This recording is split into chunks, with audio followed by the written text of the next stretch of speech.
they found, and we've all found, that we're all doing this thing together. And we believe like marriage is the best thing on this planet. This is the closest thing. The Bible even talks about this is the closest thing that God can use to define what the church's relationship with him is he uses marriage as the thing.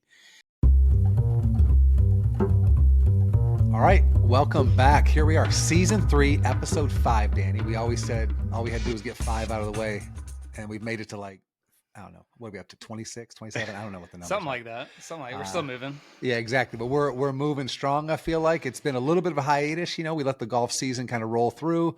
Our last episode was with the man, the myth, the legend himself, Jeff Marsh, from an airport in Denver, Colorado.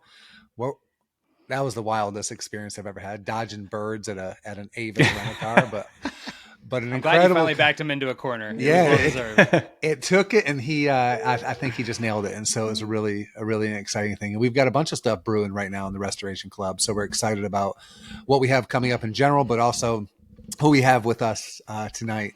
And tonight. Could be today. Depends on when you're listening. Doesn't matter, guys. It's all right.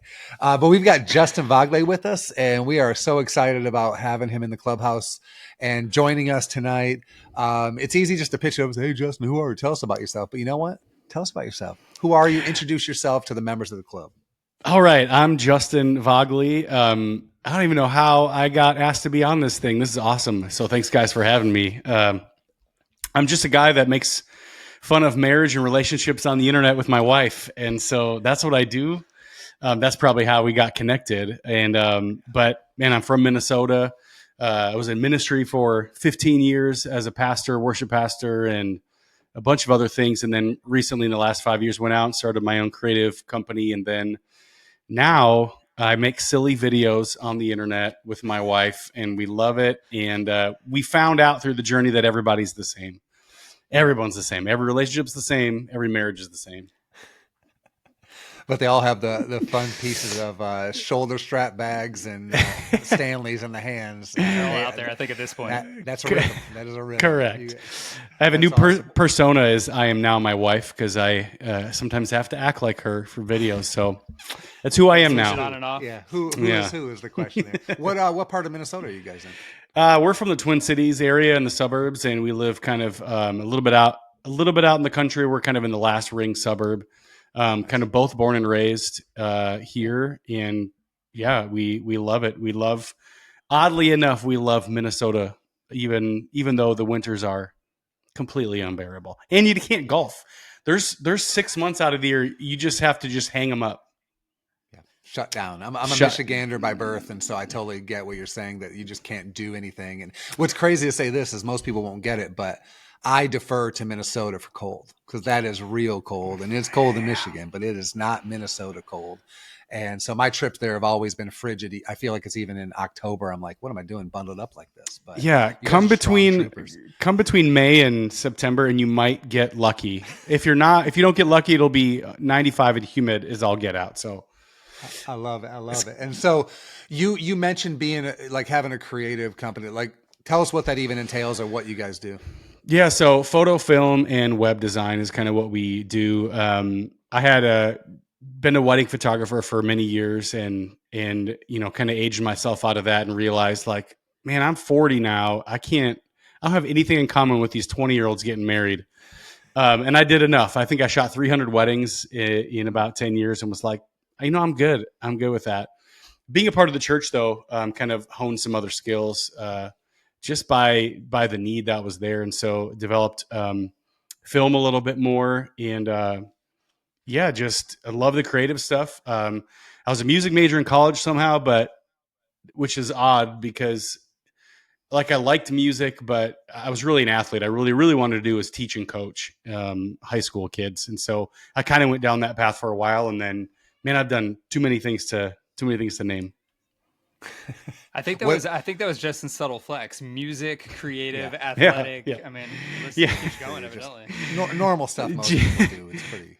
Try everything and find out you're not good at anything, and then you just keep going. It's the next thing I can say I've done.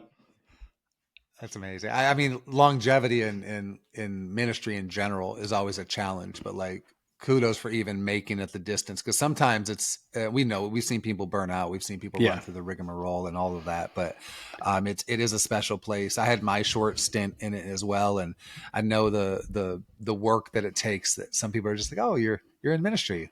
That's adorable. And you're it's like, cute. Yeah, I've been up for 48 hours. So guys, that's what's going on. So I'll talk to you later. That kind of stuff. But, that's good. I love it. And so you connected, I believe, with Danny. Danny, is that right? Yeah, funny enough, I want to say, of course, as a innocent bystander, just consuming Justin and his wife's content constantly, I want to say that I had seen some things of him hinting at, appreciating the golf space, getting out and playing golf when it's nice enough in Minnesota to do so. And I think they were doing an Instagram live one night, and then somehow they got on the topic of him. They were hitting on marriage topics, but he kept hinting at golf in some way. And I was like, let me see if I can move him more to golf than just marriage. And I said, hey, we actually have this group of guys that are, one, interested in, introducing or reintroducing guys to Jesus and building community and using the game to do so. Is that something that would interest you? And he and his wife just started answering my questions on the live. And I was like, oh, they're actually interacting with me. So then luckily we took it offline. I think there were some commonalities in the creative space, obviously the golf space and the faith space. And so, luckily he has been willing enough to answer my questions and allow us to get to know him a little bit more. I love it. I mean, I caught the golf bug somewhere along the way. And so when you brought it up on that live, I was like, yes, please. Can we talk about golf? We don't need to talk about anything else right now. So tell us about the bug. Tell us how you caught the whiff of the intoxication that is known as the game of golf. So I grew up in a home with a dad that would play 3 times a year, maybe. And so I had played against sport. I don't know if you guys have that in other country, but old golf clubs, we just every which one you could. I had a putter once that we found the putter head on the little 3-hole course that was by our house, like just the head. My dad's like, we can get a rod for that. So so we went and bought a super cheap club from Played Against Sports, cut it off, soldered it together, and I had a putter all of a sudden. But we didn't play much. And then what's funny is I did every sport imaginable. I was a high, long, and triple jumper in college, played college basketball as well, and just love sports. But, golf's a different animal a little bit. You have to have the time. You have to have the dedication. And I didn't play enough to be really good at it. And I remember one time I was in my late 20s, went golfing with a few buddies up at the cabin in Minnesota. It's like you go to the cabin, you go up north, and it was such a miserable experience because I was by far the worst. And I said, I'm never playing golf again. I was like, I'll never play again. This was horrible. Like, it was not fun. And I hadn't played for a lot of years before that anyway. And I think I didn't play for 7 or 8 years. And then a couple buddies were like, hey, we're going golfing. You're going to come. And I was like, I don't golf. I was like, I'll ride with you guys. I literally said, I'll ride along with you, but I'm not going to play. And they're like, just stop being dumb. Did you have a set of clubs at that point in the back of the basement? No. One of my buddies was like, I have an extra set. I just got a new set. Take them. And so we went out and was like, all right, that wasn't that bad. That wasn't that bad. And I kind of got the itch that summer. That was 2019. And I bit it bad. I got it bad. And so I just kept playing and kept playing and kept playing. I actually married into a golf family too. My brother-in-law is a head pro. He was the head pro at TPC Twin Cities up until this year, and then went to another private club that he just really wanted to go to. And my father-in-law is a golfer. My other brother-in-law is a golfer. But finally, I was allowed to be a part of the crew because I decided I'd actually play. And ever since then, that next summer, my father-in-law and I got a membership at a little towny course, and I couldn't stop doing it. Yeah, I love it. What if we're in Minnesota, if we're in your area, if we're like, hey, public golf, we want to go play around, we come into town, where are 2 spots we need to go and check out? Yeah, I would say definitely Mystic Lake Casino. There's a couple courses there that are just really, really, really, really nice. And if you're in the Twin Cities area, that's definitely up there. There's a couple other nice courses. Troy Burn is one. But if you're adventurous, there's a spot up probably 3 hours from the Twin Cities called Giants Ridge. It's a ski resort, but they have consistently rated the top public course, two of the top public courses in the state every year, and it's unbelievable. It's one of those courses where you don't see another soul while you're out there. You're just deep in the woods, and it's unbelievable golf. So my brother-in-law, he said we were all going to go on a golf trip together, and he said if I could play anywhere in Minnesota, he said that's where I would play. And that's the time that he was the head pro at TPC, and it was like, all right, well, let's do it. And I was absolutely blown away. So that's a spot if you ever want to get out there. That's awesome. I love it. I think that's some of the things that most people don't give Minnesota credit for the golf that it has, because they don't realize that, like you said even earlier, the season when it can happen is breathtaking. Weather's great. It feels good. You can get out there and have such a good time, and everything's green and beautiful. And it's just got that really great connection to everything. I love it. And because we're so far north, the sun doesn't set in the summer until 9:30. And so, you can get out there at 5:30 and you can get 18 in no problem and hit that 18th as the sun is setting over the hill. And it's just beautiful. Oh man, I have to run fast to get that. We have to get that in if we want to go that late. It's like maybe a twilight 9 we can pull off. We dream for a twilight 18. That'd be awesome. Yeah, that's great. Justin, if you're willing to, are you able to share the name of your brother-in-law that was the pro? Yeah, his name is Adam Chandler, and he's awesome. He's now at Edina Country Club, and it's a Edina Country Club is a easily top five course in our state. Private club, and I think he's the 5th head pro ever that they've had. The last guy was there 30 years, I think.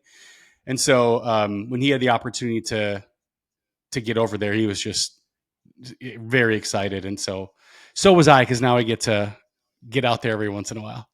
Few perks. I like it. Yeah, we got the perks. Yeah, I know when. Winners win. When we previously connected, a good buddy of ours who's very much involved in the restoration crew, Chandler Withington, is a former head pro. Was for quite some time turned professional golf artist. I think they definitely have probably crossed paths at some point. So he say the name so we could kind of bring it full circle. Adam was the assistant pro under him at Hazeltine. Yeah, amazing. That's crazy. Wasn't he the head pro at Hazeltine? Wasn't he out there? Yeah. So Adam was an assistant pro under him when he was at Hazeltine, and that was like during the 2018 Ryder Cup. Yeah. Yep. So Adam knows him very well. Yeah. That's awesome. Love it. Well, Chandler, I know you're listening, brother. So let's go ahead and connect those dots. That's awesome. I love it. It is such a small world. We find, in particular, especially when you start talking about golf and faith. Mm-hmm. And, you really lash those two things together, and we've seen that come. Restoration Club formed, Danny, what are we in, year 3 now? Yep.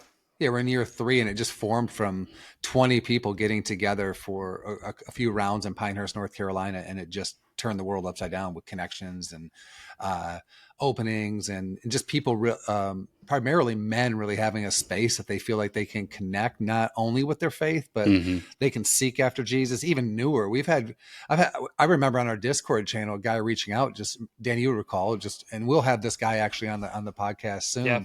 But just the conversation around, hey, I'm kind of exploring this Jesus thing. I don't really know much about it, but I'd love to know more. Next thing I know, we're having coffee and we're meeting regularly, and he and I are reading the Bible together, and it all went just because he heard about it, jumped into it, and has been pursuing Jesus ever since. So it's a pretty powerful move. That's awesome. This game can do. Yeah. That's awesome. There's something that happens when guys can go spend 4 hours doing something active and physical that you just can't replace that in any other type of setting. So man, I think it's really cool. I love it. It's not what we've learned, I think, at least what we often will talk about, is it's not just an escape from, like, oh, I want to go golf just so I can get away from the wife and the kids, or my job's beating me up. But really it is a time to kind of get away too. And we talk about golf course architecture is beautiful, and you kind of get the landscape, but really they've taken this earth that God's created and really helped form it into something that even catches your attention and draws you in and creates challenge, which you have to overcome. You have to have resiliency. You have to learn how to bounce back, because we all learn no one's good at golf. Like no one Yeah. is good at golf. Yeah. One moment, Scotty Scheffler is missing 2-foot putts, and then he's chipping in off the edge of the green. You're like, what's going on out It's here? ridiculous. But he's good at golf. I'll say He's that. all right. Okay. We can give it He's that. doing okay. We'll give him that. That's awesome. That's good. I guess to that point, Justin, knowing whether it was family or other local buddies in Minnesota, when you kind of caught the bug, and because, as you just stated, it feels like it's one of those few things guys can actually carve out time for and enjoy the game together, but also be intentional to kind of do life together. Do you have some core guys that you try to regularly meet up with or use the game in that way yourself? Yeah, I mean, it is a way for me to. I golf with my father-in-law a lot, actually. I have a pretty flexible schedule in the job that I have, and so not everyone is quite as fortunate. But I've gotten to connect with him a lot over the last 4 years with that. And then there's some guys from our church that we just get together and we go. And in 2 weeks, we're going up and doing a golf trip all together, just to get away for 2 days. And for me, I think there's not a lot of other ways we can do this. Like we go to coffee, or you can grab a meal or whatever, or you can watch a game together. But there's something different that you can get to some way deeper conversations when you got to spend 4 hours in a golf cart together and see the best and worst of your abilities during that time. But I've tried to golf alone. If like no one can go, it's like, all right, I'll go. But then it's not a sport meant to be played alone. It's not an activity that I think is meant to be played alone. And I think now my kids are getting older. I have a 10-year-old. I have 2 10-year-olds and a 9-year-old. My boys that are 10 and 9, though, like they just beg me to make tee times. They just want to ride and putt. Can we putt? Yes. Like, let's go. And so it's something that I do think long-term is something I'll be able to do with my boys for my whole life. And there's not another activity. I mean, I guess I could get into bowling, but that's not all that fun.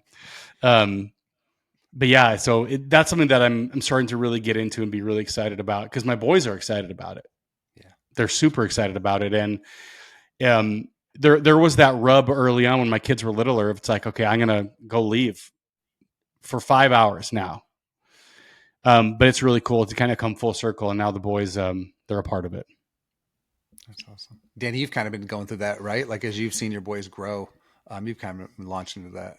Yeah, I was going to say, whether it's myself or plenty of others involved in Restoration Club, I think that story resonates with a ton of us. And mine's definitely been a transition from, either leaving to go play with my own buddies, or, hey, I want to take them out there, but this is really testing some patience. I got to come in with low expectations, to now, starting to enjoy it and them actually like, oh, I can get a feel for making this putt. I know what this looks like now. Mm-hmm. And so to your point about like graduating them to new seasons, of being able to enjoy it more and more is definitely something I have been embracing currently and am looking forward to. I've got 3 boys myself, so I have officially completed the foursome, hopefully for the rest of the time. I love it. Love it. I have 2 older daughters, but I also have 2 younger sons, 5 and Nathan's about to be 4 this week. And they, being that age, are nowhere near going anywhere near a golf course. Yeah. Right. Boom, boom, boom, boom. But if I give them years, and I have a 2-year-old grandson, so with all of that, it's a beautiful, like my foursome's built. We just have to we're going to have to get there. It'll take some time, but yeah. It's coming. I'll glean the wisdom from you guys as you build in, saying, hey, what do you guys think? What do I do? That'd be good. But I remember Patrick Harrington talking about just make it fun and make it something that they want to come back to. Do one hole and go to the ice cream. Like, I'm like, oh, that's such a foundational thing, not even just for golf, right? How about life in general? Like, if you really want your kids to enjoy time together, make it enjoyable. So you do those things and make vacation about them instead of just about you. And like, you can have that part where they're just like loving life and creating memories together. That's hopefully the ultimate goal there. Yeah. When they were littler, I would say, all right, grab a bag of snacks, throw it in the back of the cart, and I'll let you putt. And sometimes you want to, sometimes they don't want to. But what they really loved was finding golf balls in the woods. And I said, if you find any Pro V1s or TaylorMades, I'll pay you $1 for every ball that you find. And all of a sudden, my kids were getting rich, and I was getting cheap golf balls, and it was like a win-win. And we had a blast. They've got the Titleist logo ingrained in their mind. Yeah. Is this one good? So, yeah, you're like, is this it? You're like, oh, that one's got a little scuff. Let that one go. No, that's a top flight. We leave those. We throw those back in. You leave the top flight alone. Don't you talk bad about the top flight. I love it. Let's transition a little bit to let's talk about the social media streams, man. Let's talk about what it's funny. We had this conversation before we started, but like the whole time I'm like, oh, the Vagle family. Surprise, everyone! It's not the Vagle family. And tell us how the genesis of that even comes up, and kind of what it's been for you guys, especially as a couple, getting to do that together. Kind of break that down for us. Yeah, when we left ministry in 2020, I was kind of the creative pastor at our church, and over a lot of different creative media and mediums. And Allie kind of, worked alongside me in a part-time role with that as well. And so when we left, Allie was looking for a creative outlet. She was like, man, we started homeschooling our kids at that year. So she was home all day, and she was like, I just need something to do creatively, because now we weren't working there. We weren't doing that thing. And so she started a channel, and then we would mini vlog our vacations for family memories. It was like, well, I had nice cameras. So what's funny now, though, is we don't use those. We just use iPhones to vlog and everything. But at the time, it was like, oh, use my $7,000 camera to go to the pumpkin patch. Let's do it, Yeah. And some of the coolest memories that we have are from that year and those times, with these junky vlogs that we made of our trip to the water park in Wisconsin Dells, or like I mentioned, the pumpkin patch, or we went to Florida for a week. And it was like, we have these memories forever. We would have the memories either way, but like we have these visuals that go back. And that turned into one day Allie wanted to make like a meme video, like a funny couples relatable, use a trending audio, and we'll just do a thing. So we did that for a little bit. And then we got, quote unquote serious. We had like 700 followers on Instagram at the time. And it's mostly our people we already knew. It's like everyone, we have a family page now. And we decided to just like, all right, let's post 5 days a week or 6 days a week, and let's do funny stuff, and you just do something and just try it. And a couple months in, a video kind of went off, and then it was just off to the races. And now we're 2.5 years in, and it's just crazy. And what we say is like, yeah, we make dumb, funny videos on the internet, but the response that we get in our messages, in comments, in direct messages and emails from people that thought they were alone in their marriage, or thought they were alone with their spouse in a way that they thought they were totally isolated. Like, I'm just whatever. They've found, and we've all found, that we're all doing this thing together. And we believe like marriage is the best thing on this planet. This is the closest thing. The Bible even talks about this is the closest thing that God can use to define what the church's relationship with him is he uses marriage as the thing. And we have this negative view of marriage, and we have this negative view of the individual parts of us that we all have. But we were trying to learn to embrace those things, and we did it by accident. We started making some funny videos, and I started acting like my wife. And all of a sudden it was like, oh, we're not alone. That isn't my wife specific thing. This is like a thing that we all share together. And what we're very conscious of is trying to not cross a line that, feels degrading and feels mean. And maybe we get too close sometimes, but we film videos sometimes where Allie's like, I just don't like the way this feels. How can we bring something different to this, because this doesn't feel kind. This doesn't feel nice. Yeah, we can make light of things. So, but we always talk about, we want to bring joy and light to the world. And so hopefully on our channel, that's what we're trying to bring, and just be positive about marriage and relationships. Yeah, because it's needed in this world, right? Like it's such a Yeah. battle. Especially, I think the enemy really wants to destroy marriage and family. And what better way than to divide husband and wife against each other and put all the things in the place and in the way? But you guys using something as in your relationship as a way. And I love her kind of check against her discernment against not kind and good. It's such a valuable thing because sometimes I think as guys we probably push through and go, nah, I think it'll be all right. Let's give it a try. Oh yeah, And they're like, I'm good with it. We're just making yeah, fun of you. This seems all right, babe. Like let's yeah, just do this. But she, to her credit, she's been very discerning about a few things along this journey that, yeah, I could easily run down a rabbit hole of all kinds of things. And she said, no, I don't want to do that. Like this has to be a representation of who we are and I guess bigger, like Christ in us. And so we're not perfect, but we're certainly trying to stay on the light side of everything and be a light and hope. And that doesn't mean we don't have hard moments, but oh, yeah. To and hopefully we acknowledge all that stuff in stories, and people that are more dedicated followers of us, they kind of get a more real thing. But the reels is like, well, let's focus on the positive, let's focus on humor, and maybe humor will open a door that something else won't. And so as funny as it is, we make these dumb videos, and now I'm a caricature. I act like my wife. That's like, I guess, what I do now. Um, Hopefully there's a purpose there bigger than that. And that's kind of what we're praying for. That's what we're hoping for. And what we will say is God has totally blessed it. It's like, we're not that funny. We're not that smart. We're not that anything, but we just put ourselves out there and decided like, all right, let's see what happens. And so it's been a really fun and crazy journey. Wild. It's been a wild journey. Yeah. Well, and I appreciate your humility, but you guys are funny. No matter what you want to do, good try. You're funny. Nothing to do about that, but that's fine. So tell us about, because I think a lot of people would wonder this question, like, how have you guys been able to kind of center and be grounded? Because it's easy to pop off into power and dynamics. I think, oh, we got this because we got a million followers or whatever's going on in the world. We're like, oh, we're this, that, or the other. How do you guys balance that and stay grounded? I think what might help is I'm 44. I'm old.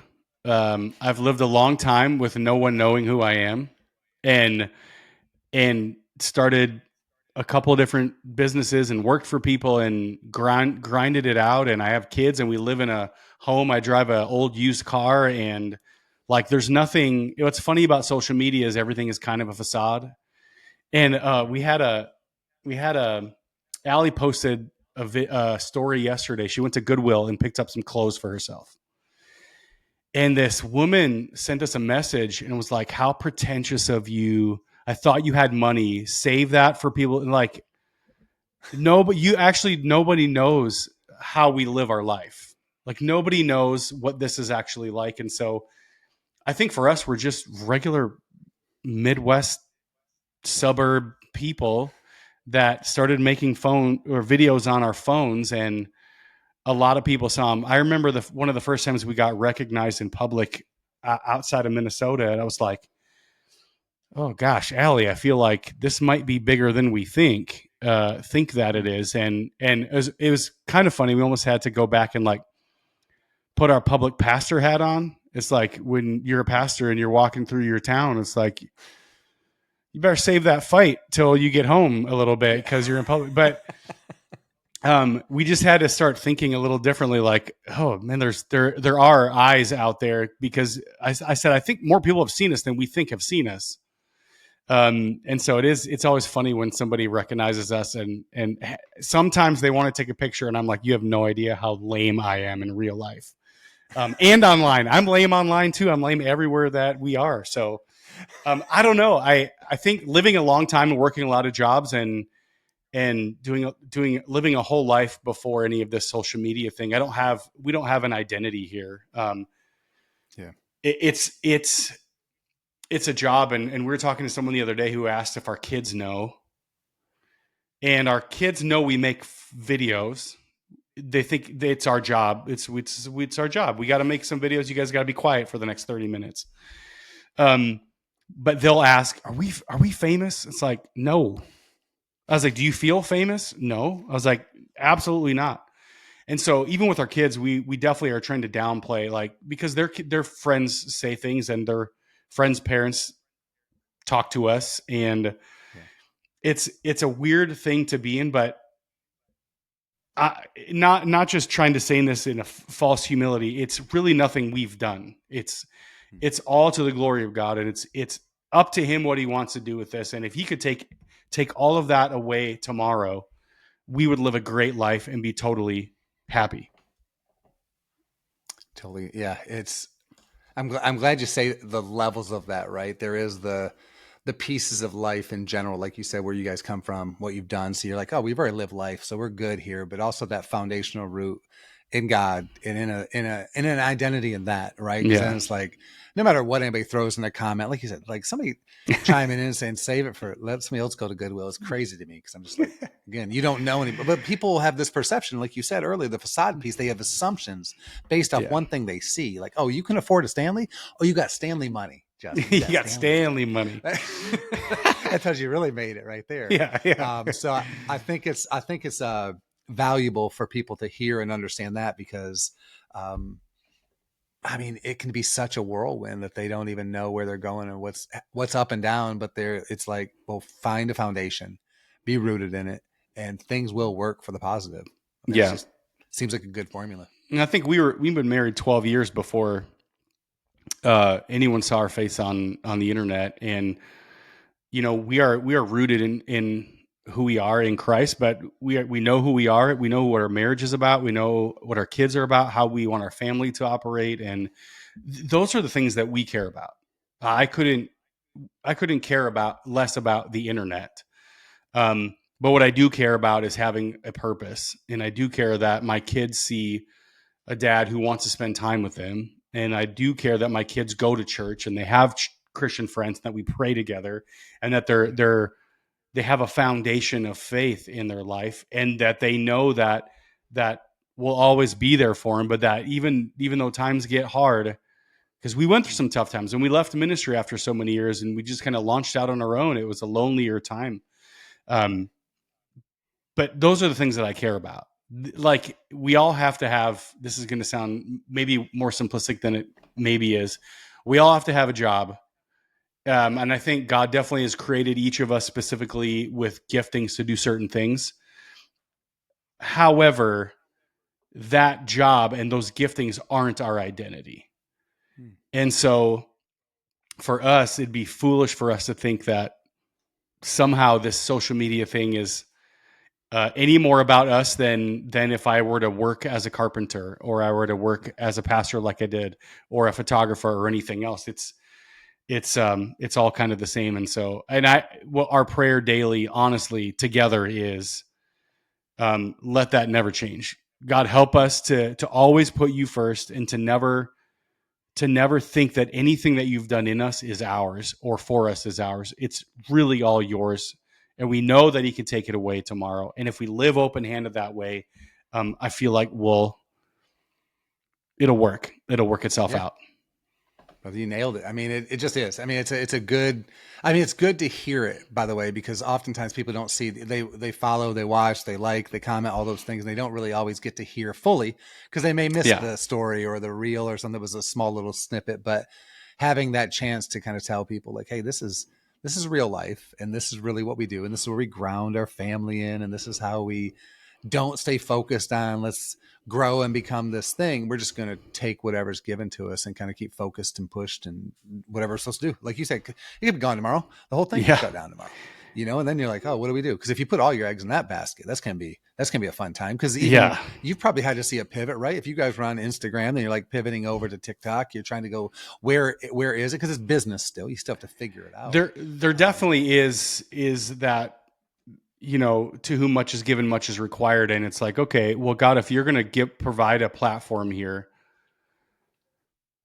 like 1 million people, this is a bigger deal than it's a big deal. And so we're constantly thinking about, like, what do you want to do with that?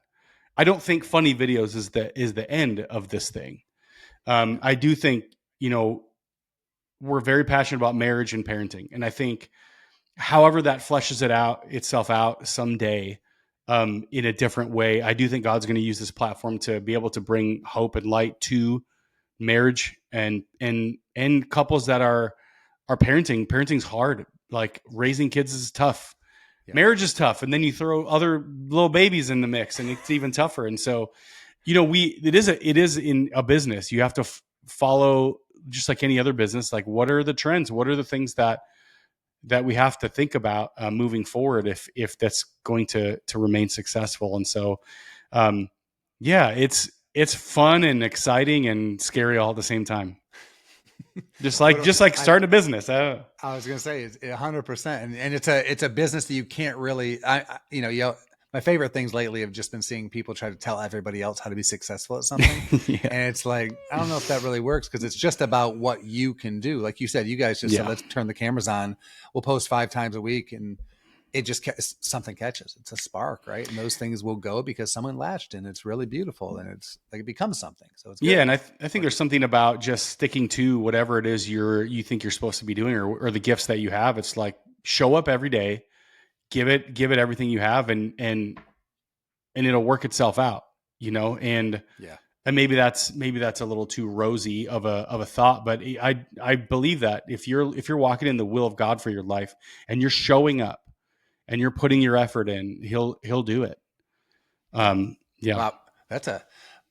Justin, that's a challenge. I feel like if someone was just now in their car driving along, or at the desk, and they're watching the YouTube, it's like, that's the challenge right there. Is like, I have a former boss of mine used to say, "Be with all you do," and it's like that kind of mindset and push of what it is. So as people have that kind of thing that says we can go, I think it's important for us to kind of run with that, and be challenged in that way. I think it's a beautiful move, man. I love it. Absolutely. And this, I don't know, Ryan, how old you are.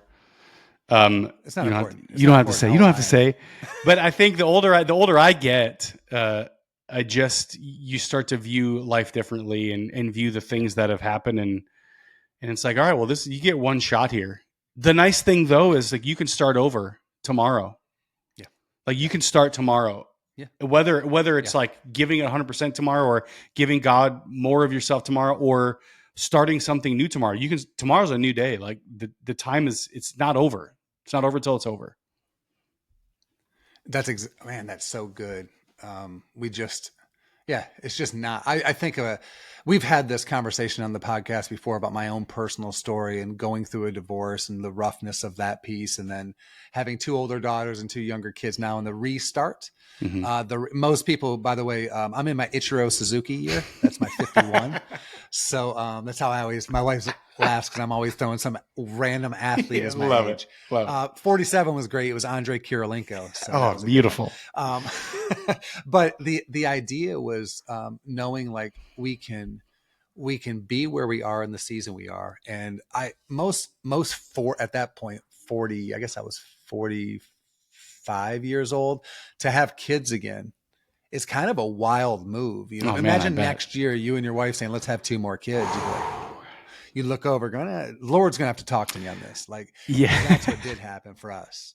We had that happen, and it was a really good thing for us that it did, because I saw the chance for kind of what we're here, the restoration of things, the restoring not only of life, but for me, even as an individual, to be able to know life's not done, that I can really do what God really wants me to do. It's a I don't know, man. It's just such a beautiful piece to even hear you say that, like the start over, that you could start a business over. Somebody could be out there right now going, hey man, I'm really floundering in my sales job, or I'm not doing this. Well, do something about it, and it sounds easier said. You said it was so simple. It really is. Like, life is not easy, but it is simple. Oh man, that's simple, that's foundational things. And that's it. That's where it goes. So, I love it, man. Just in case anybody who's out there watching or listening doesn't know, Danny got knocked out of the podcast studio. He's trying to get back in. We're still working on the other side. We'll see what we do with editing and all the fun stuff. I like to keep it in personally, but we'll see. Yeah. He's trying to get back there. But so there is a question, Justin, in our it's the most ethereal question we offer, where somebody's existential in their thought process and they answer it this deep way. And we ask the question of, what's your favorite memory on a golf course, not involving a golf club or a swing? Yeah. It was the year after I got into golf. I was turning 40, just left ministry. Was trying to figure out my way in this little business that I was trying to get off the ground. And my wife surprised me with a golf trip with her dad and brothers. I've never done a golf trip. I just started getting into golf. I didn't know. And we talked about that course earlier in called Giants Ridge. There's 2 courses there. And she surprised me with a golf trip over the weekend. And we all went up there. And I remember pulling on into that resort and getting on that first tee box, and I just couldn't believe it.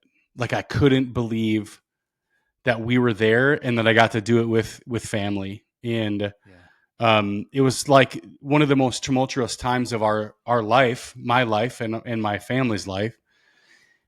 And yet it was this moment of escape that I'm trying to escape life and the things that happen, but it was it was a promised land of some sorts, of like a promise that God is going to do something. We're in the desert, and my wife, we didn't have a contentious relationship about golf at that point, but it was like, this is a new thing that I'm leaving to go do at times now. And I just remember standing up there and spending the weekend, and we did 4 rounds at these beautiful courses in the middle of the woods. And I really did think, like, man, I missed out on this thing with my family. I'd been in this family for 12 years at that point. And I knew it was a golf family, but I was pretty stubborn about it. And what was cool is that started a deeper relationship with my brother-in-laws and with my father-in-law at that moment. And we already had fine relationships before that, but definitely like solidified something within, like, we are family in that moment. And man, it's one of my favorite golf memories ever. And I won't tell you how many balls I lost that weekend, because when you're playing on a course like that, and if you're off the fairway, it's gone.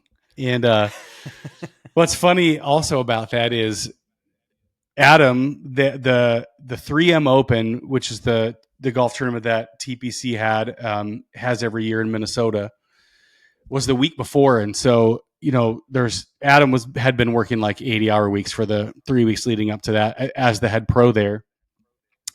But when golfers go to a tournament, their sponsors send all their gear, shoes, hats, gloves, tons of golf balls. So Adam had brought up like 10 dozen Pro V1s. And I bet I put 8 dozen of those in the woods for forever. Brand new, shiny. But man, it was great memory. Yeah. That's awesome, man. What a first of all, shout out to the wife for picking something absolutely that would be a bonding moment for you and the family. And also, like, how much fun is that to see 10 dozen golf balls pop up? I mean, Adam, what's up? Let's go. Let's make it happen. That's a pretty cool. Yeah. I love that, man. Last year, for my 50th birthday, Jeff Marsh and I took a trek up to Michigan, and growing up, I didn't play golf. Had swung one or two times at this course locally at home, hardly at all. Didn't really get the bug until a little bit in college. Didn't play hardly at all, but it really wasn't until probably 2017 maybe, that it really started to really come to fruition for me. And so he found out that I hadn't really golfed Michigan. So the next thing I know, pulling into, Crystal Downs, playing in the number 1 golf course in state. We're going to Kingsley Club, number 4 in the state, playing Arcadia Bluffs, Arcadia South. And I'm like, I'm looking at it and walking onto these spaces. It wasn't even about the golf, man. It was just this. Yeah. it was just this peace that came, and I'd imagine even for that kind of a resonant moment, because I hit my half a century old. I kind of had this. I feel like I'm finally living at 50, and you're coming out of a career at that point, right? And you're like, it was like I feel like, and I might project onto it, but kind of like the tipping point for you then to go, okay, this is new life starting, and this is where we started, and this is the symbol of that. Yeah, absolutely. You can look at it in two ways. One, I'm pretty bummed I didn't do this earlier in life, but I don't know that I maybe would have appreciated the time now, or, like I do now. And I think it was all in the right time. Like I didn't need golf earlier, but I definitely needed that. And my wife and I, over the last 4 years, especially once I started getting into it, props to her, what she recognized after a conversation we had was like, it is something that gives me life. Like I don't have any hobby. I don't have any other hobbies. I have a job and I have family. And that's like most of us probably. I'm after tearing my hamstring playing softball at 32, I was like, I'm too old for that. So being a college athlete too, there was a competitive outlet that I wasn't able to have for many years. And this fed this thing in me that was like a challenge that I needed. Okay. And it's been, man, we love golf, don't we? Yeah. It's great. It's the most addicting and punishing thing at the same time. Yeah, right. Enjoyable, right. Humbling thing you can possibly do.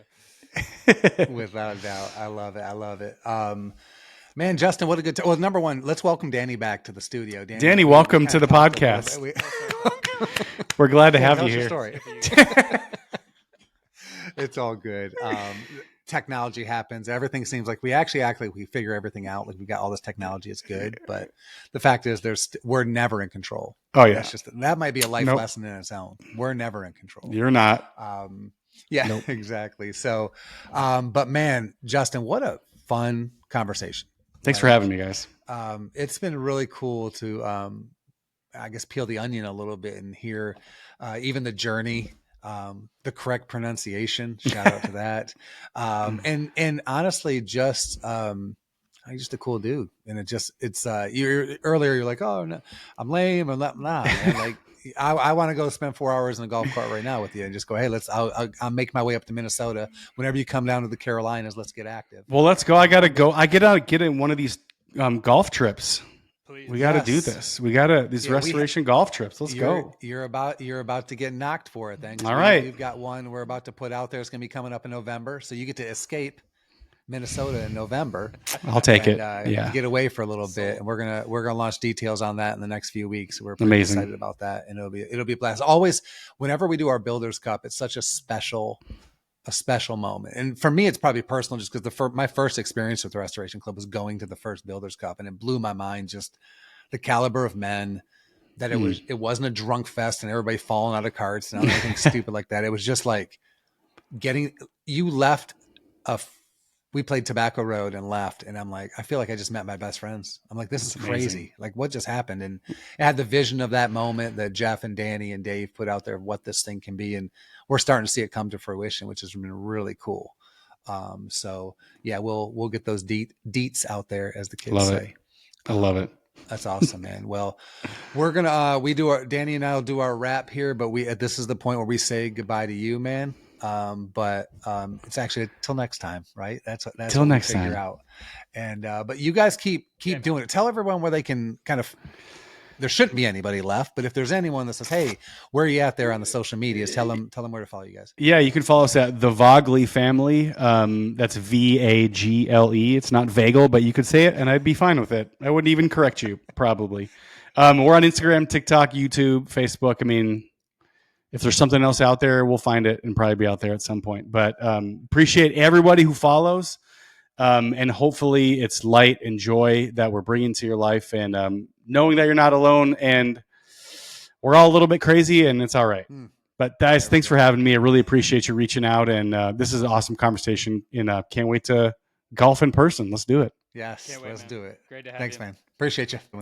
Bye. Well, Ryan, man, another great conversation. Very special guest. Love having Justin on, hearing his story. Obviously, he and his wife are doing their thing, but love hearing it from the golf side too.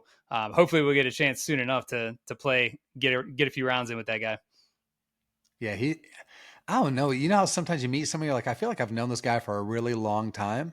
And it just felt like that with Justin. He has, I mean, great storyteller, has a really cool history of where they came from ministry to photography and all the different creative spaces he was in. And now here he is in a social media world. And I mean, if anybody's not following that, like, you got to go check out the Vagle family on Instagram and TikTok. It's absolutely hilarious. Check the YouTubes out. I mean, it's really funny. I don't know. It's just, I think it's good, wholesome humor that I think this world needs more of. So kudos to them for doing such Very good work. relatable. Like he said, they realize they're not alone. We realize watching him, we're not alone. So it's all a good time. But guys, that was season 3, episode 5. Man, I feel like every season has been great, but this one's been a lot of fun. Yeah, special. Definitely. Well, guys, definitely catch us as you always do on Instagram, restoration_club. Check us out on our website, restorationclub.co. Still got some gear on there. I know it's flying fast. We got some new headwear, some tour visors for the first time. Grab it while you can. We definitely, as Ryan alluded to, have some events, some meetups coming up shortly. I know Jeff just had a great one at Chambers Bay, as he always does. But yeah, keep your eyes out for the next Builders Cup coming up here shortly. But Ryan, until next time, man, keep swinging. Keep swinging.